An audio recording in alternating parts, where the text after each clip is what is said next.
వి gold trusted gold buyers తాకట్టులో ఉన్న బంగారాన్ని విడిపించి ఈ రోజు ఉన్న మార్కెట్ ధరకే కొనబడును. మరిన్ని వివరాలకు సంప్రదించండి 7771077720. ఈ రోజు మనం ఎరువుల కొరత, రైతుల అగసాట్లు అనేటువంటి అంశం మీద ఆంధ్ర రాష్ట్ర రైతులు ఎదుర్కొన్నటువంటి ఈ సమస్య గురించి ప్రజలందరికీ కూడా తెలియజేయాలనేటువంటి ఉద్దేశంతో ఈ ప్రసంగాన్ని వైఎస్ఆర్ కాంగ్రెస్ పార్టీ తరఫున చేస్తున్నాను.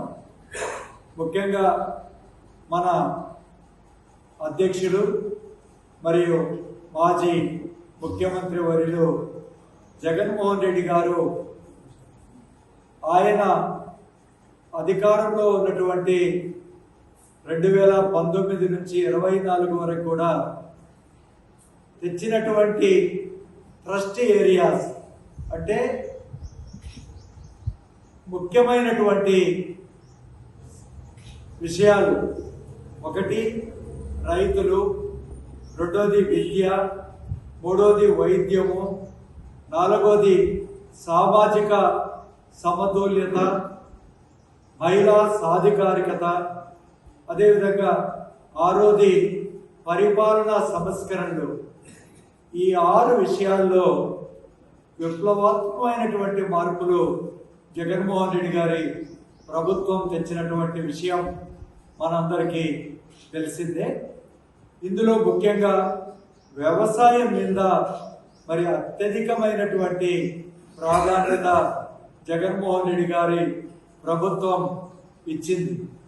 అందువల్లనే రాష్ట్రంలో తలసరి ఆదాయంలో కానీ రైతులు మరియు పేదవారి కొనుగోలు శక్తిలో మరి ఎంతో పెంపు అనేటువంటిది ఆయన పరిపాలన జరిగినటువంటి వాస్తవాన్ని ప్రజలందరూ కూడా గుర్తించాలని చెప్పి నేను మనవి చేస్తున్నాను.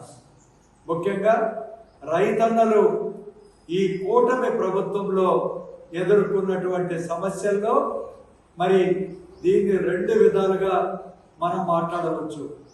ఒకటి మరి సరఫరా విషయంలో, రైతన్నలకు సరఫరా విషయంలో, రెండోది వారు పండించినటువంటి పంటలకు గిట్టుబాటు ధరలు, డిమాండ్ విషయాల్లో 2 విధాలుగా కూడా పెద్ద ఎత్తున మరి వాళ్ళందరూ కూడా నష్టపోతూ వ్యవసాయం ఎంత భారంగా పరిగణించిందో ఈ 1 సంవత్సరంలో మనం చూస్తున్నాం. దాని ఫలితంగా అనేక రైతులు ఇంతకుముందు 2004 ముందుగా ఇదే చంద్రబాబు నాయుడు గారి పరిపాలనలో ఉన్నప్పుడు ఏ విధంగా ఆత్మహత్యలకు పాల్పడ్డారో అలాంటివే మళ్ళీ కూడా ఈనాడు జరుగుతుందని చెప్పి కూడా ఈ సందర్భంగా ప్రజలకు తెలియజేస్తున్నాను. ఇందులో సరఫరా విషయంలో ముఖ్యంగా మరి ఫస్ట్ మామిడి పంటలో ఇదే జగనన్న ప్రభుత్వంలో ఒక్కొక్క కిలోకు 22 నుంచి 29 రూపాయలు ధర పలుకుతే కనీసం 2 రూపాయలకు కూడా కొనని పరిస్థితుల్లో రైతులందరూ కూడా రహదారుల మీద పంటను పారబోసినటువంటి విషయం ఈ సందర్భంగా నేను గుర్తు చేస్తున్నాను. ధాన్యం కొనుగోలులో కూటమి ప్రభుత్వం దారుణంగా మరి మోసం చేసిందని చెప్పి కూడా తెలియజేస్తున్నాను. ధాన్యం ఎక్కడ కూడా రైతుల దగ్గరనే కొనేటువంటి పరిస్థితులు లేకుండా రైతుల దగ్గరనే ధాన్యం ఆగిపోయినటువంటి పరిస్థితులు, బస్తాపై 300 నుంచి 400 వరకు కూడా రైతులు నష్టపోయి తీవ్ర ఆర్థిక ఇబ్బందుల్లో కూరుకుపోయినటువంటి విషయాన్ని ఈ సందర్భంగా తెలియజేస్తున్నాను. అదేవిధంగా కోకో రైతులు బాధలు వర్ణాతీతం అని చెప్పి కూడా ఈ సందర్భంగా తెలియజేస్తున్నాను. ఒక్కొక్క కిలో కోకా గింజలు 550కి కొనుగోలు చేస్తామని చెప్పి మంత్రి సమక్షంలో చెప్పి అమలు చేయకపోవడం ఈ సందర్భంగా నేను తెలియజేస్తున్నాను. ఆక్వా రైతుల పరిస్థితి కూడా అదే విధంగా ఉందని చెప్పి కూడా ఈ సందర్భంగా తెలియజేస్తున్నా. ఆక్వా రైతులు కూడా ఒకప్పుడు జగనన్న ప్రభుత్వంలో ఒక్కొక్క మరి 280 రూపాయల వరకు కూడా ఒక్కొక్క కౌంటు ధర పలుకుతే ఇప్పుడు 200 రూపాయల కంటే కింద ఉందని చెప్పి కూడా ఈ సందర్భంగా తెలియజేస్తున్నాం. మిర్చి రైతుల విషయం మనం చూసాం. ఏ విధంగా గుంటూరు ప్రాంతంలో ఆ రైతులు పడినటువంటి ఇబ్బందులు, మిర్చి ధర 27,000కు పైగా మరి జగనన్న ప్రభుత్వం పలుకుతే ఇప్పుడు 8,000 నుంచి 10,000 కూడా పలకని విషయాన్ని ఈ సందర్భంగా తెలియజేస్తున్నాను. అదేవిధంగా పొగాకు రైతులు ఏ విధంగా ఇబ్బంది పడుతున్నారో మనం అందరం చూస్తున్నాం. ఒకప్పుడు పొగాకు ధర వైఎస్ఆర్సీపీ ప్రభుత్వంలో కిలో పొగాకు ధర అత్యధికంగా 366 దాకా పలికితే నేడు 200 రూపాయలు కూడా లేనటువంటి విషయాన్ని కూడా ఈ సందర్భంగా తెలియజేస్తున్నాం. అదే పరిస్థితి టమోటా రైతులు కూడా మన ప్రాంతంలో మరి ఏ విధంగా ఇబ్బంది పడుతున్నారో ఈ విషయాన్ని మరి మీకందరూ తెలియజేస్తున్నాం. ఈ విధంగా మరి అన్ని రకాల రైతులందరూ కూడా ఇబ్బంది పడుతున్నటువంటి విషయం. ఆనాడు రైతులకు మరి ముఖ్యంగా విత్తనాలు, ఎరువులు ఇదంతా ఇచ్చేదే కాకుండా ఉచిత పంటల బీమా పథకాన్ని పెద్ద ఎత్తున జగనన్న ప్రభుత్వం ఏ విధంగా అమలు చేశారో దరిదాపు 55 లక్షల మంది రైతులకు ఈ బీమా కింద 7,802 కోట్ల రూపాయలు ఉచితంగా ఇచ్చినటువంటి విషయం మీ అందరికీ తెలియజేస్తున్నాను. ఖచ్చితంగా ఉచిత విద్యుత్ అమలుకు ఫీడర్ల సామర్థ్యం పెంచేందుకు 1,700 కోట్ల రూపాయలు జగనన్న ప్రభుత్వం వెచ్చించినటువంటి విషయం ఈ సందర్భంగా తెలియజేస్తున్నాను. మరి మొత్తం జగనన్న ప్రభుత్వంలో వ్యవసాయానికి 5 ఏళ్లలో 1,84,567 కోట్ల రూపాయలు వెచ్చించి రైతులను ఏ విధంగా ఆదుకున్నదో ఈ సందర్భంగా తెలియజేస్తున్నాను.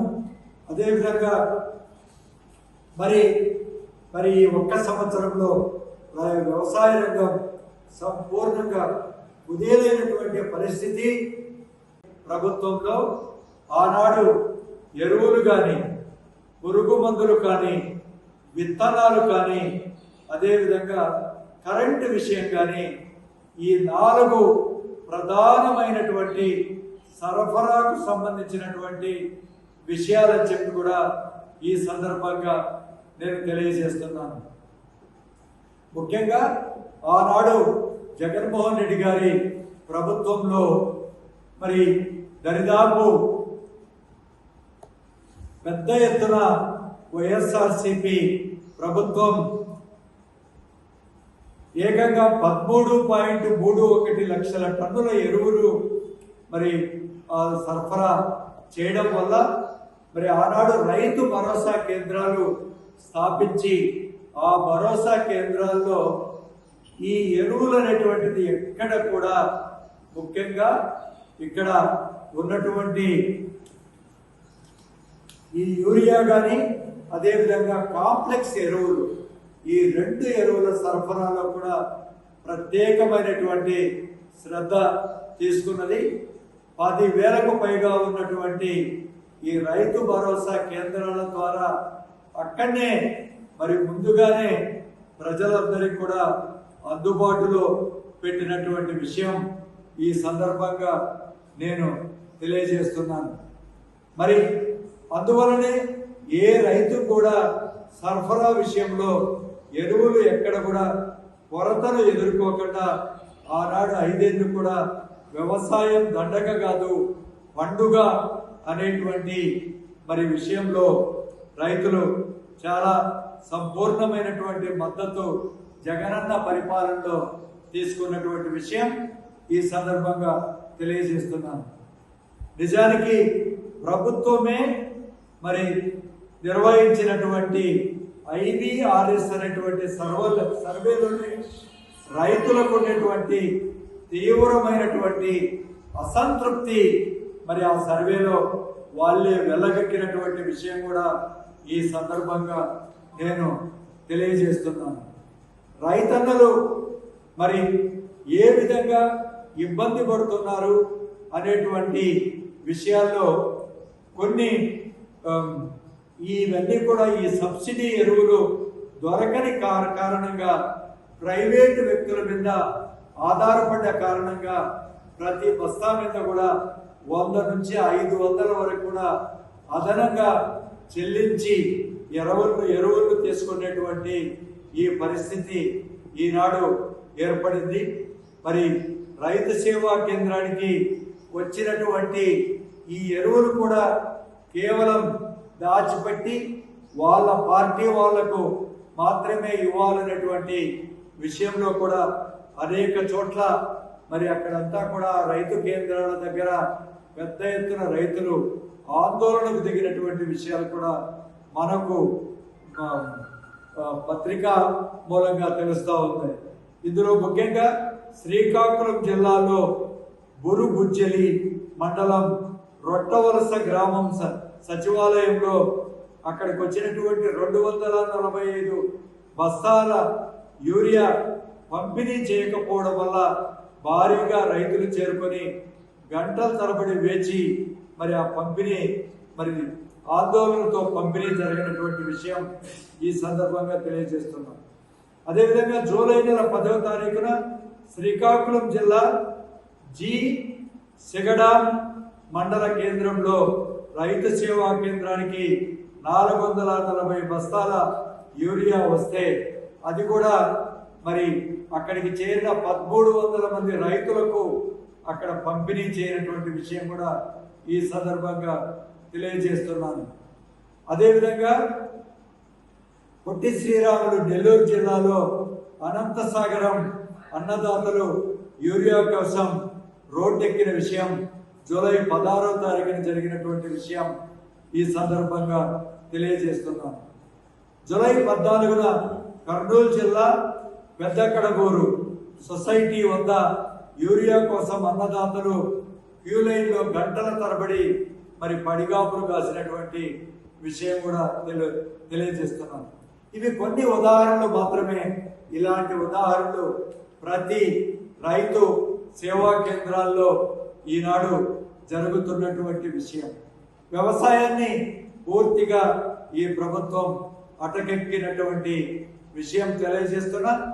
ఈ విధంగా సరఫరా రంగంలో రైతులకు ఏ విధంగా ఇబ్బందులు పడుతున్నారో ఈ సందర్భంగా నేను తెలియజేశాను. ఇక రైతులు పండించినటువంటి పంటల విషయంలో డిమాండ్ విషయంలో గిట్టుబాటు ధరలు కల్పించకుండా చంద్రబాబు ప్రభుత్వం ఏ విధంగా సోద్యం చూస్తుందో ఈ సందర్భంగా కూడా మీ అందరికీ నేను తెలియజేస్తున్నాను. ఇండియా పాకిస్తాన్ తాజా అప్డేట్స్ కోసం డౌన్లోడ్ చేసుకోండి RTV లైవ్ యాప్.